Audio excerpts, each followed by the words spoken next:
ಅಲ್ಲ, ಈಗಾಗಲೇ ರಾಷ್ಟ್ರೀಯ ಹೆದ್ದಾರಿ ಉಪವಿಭಾಗ ಹೊಸಪೇಟೆರವರು ನಮಗೆ 2023-24ನೇ ಸಾಲಿನಲ್ಲಿ CRF ಯೋಜನೆ ಅಡಿಯಲ್ಲಿ ರಸ್ತೆ ಸುಧಾರಣೆಗಾಗಿ ಈ ಇಲಾಖೆಯ 3 ರಸ್ತೆಗಳಿಗೆ ಟೆಂಡರ್ ಪ್ರಕ್ರಿಯೆ ಪೂರ್ಣಗೊಂಡ ನಂತರ ಅಭಿವೃದ್ಧಿಪಡಿಸಲು ಸದರಿ ರಸ್ತೆಗಳನ್ನು ಹಸ್ತಾಂತರಿಸಲು ನಮಗೆ ಪತ್ರವನ್ನು ಬರೆದಿದ್ದರು.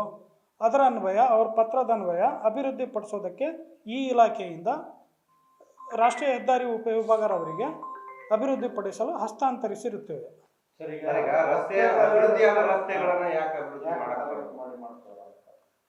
ಅಲ್ಲ, ಅದು ಅವರು ಅನುಮೋದನೆ ಆಗಿದೆ ಅಂತ ಹೇಳಿದ್ದಾರೆ. ಹಾಗಾಗಿ ನಾವು ಹ್ಯಾಂಡ್ ಓವರ್ ಮಾಡಿದ್ದೀವಿ ಅಷ್ಟೇ.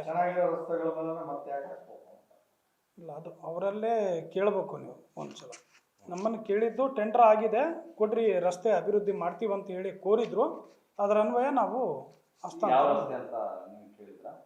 ಹಾಂ ಕೇಳಿದ್ದೆ. ಹೌದು, ನಮಗೆ 3 ರೋಡ್ ಕೇಳಿದ್ದಾರೆ.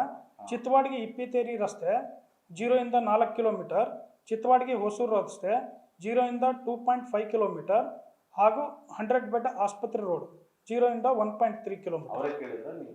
ಇಲ್ಲ, ಅವರು ಕೇಳಿದ್ರು, ಪತ್ರ ವ್ಯವಹಾರ ಮಾಡಿದ್ರು. ಅದರ ಅನ್ವಯ ನಾವು ಹಸ್ತಾಂತರಿಸಿದ್ವಿ. ಅದು 6 ಕೋಟಿ ಅಂತ ಹೇಳಿದ್ದಾರೆ. ಹೆಚ್ಚಿನ ಮಾಹಿತಿಗಾಗಿ ಅವ್ರನ್ನೇ ಸಂಪರ್ಕಿಸಬೇಕಾಗಿ ತಮ್ಮಲ್ಲಿ ಮನವಿ. ಈಗ ಬೇರೆ ರಸ್ತೆಗಳಿದ್ರೆ ಒಂದು ಪ್ರಶ್ನೆ ಬರ್ತಾ ಇದೆ. ರಸ್ತೆ ಮೇಲೆ ರಸ್ತೆ ಹಾಕೋದಕ್ಕಿಂತ ಬೇರೆ ರಸ್ತೆಗಳು ಬಹಳಷ್ಟು ಇದ್ವು. ಅವ್ನು PWD ಅವರು ರೆಫರ್ ಮಾಡ್ಬೋದಾಗಿತ್ತಲ್ಲ, ಇದನ್ನೇ ಯಾಕೆ ಮಾಡಿದ್ರು ಅಂತ ಮಾತಾಡ್ತಾ ಇದ್ದಾರೆ. ನಮ್ಮನ್ನು ಕೇಳಿದ್ರೆ ಏನಾದರೂ ಹೇಳ್ಬೋದಾಗಿತ್ತು. ಅದ್ರ ಬಗ್ಗೆ ನಮ್ಮಲ್ಲಿ ಯಾವುದೇ ಥರ ಸ್ಪಷ್ಟನೆ ಮೊದಲು ಕೇಳಿಲ್ಲ. ಹಾಗಾಗಿ ಅದನ್ನು ಸದರಿ ಆ ಇಲಾಖೆಯವರನ್ನೇ ಸಂಪರ್ಕಿಸಬೇಕು. ಹೌದು, ಅವರು ಇಲ್ಲ, ಅವರು ಲೆಟರ್ ಕಳಿಸ್ಯಾರ ನಮಗೆ.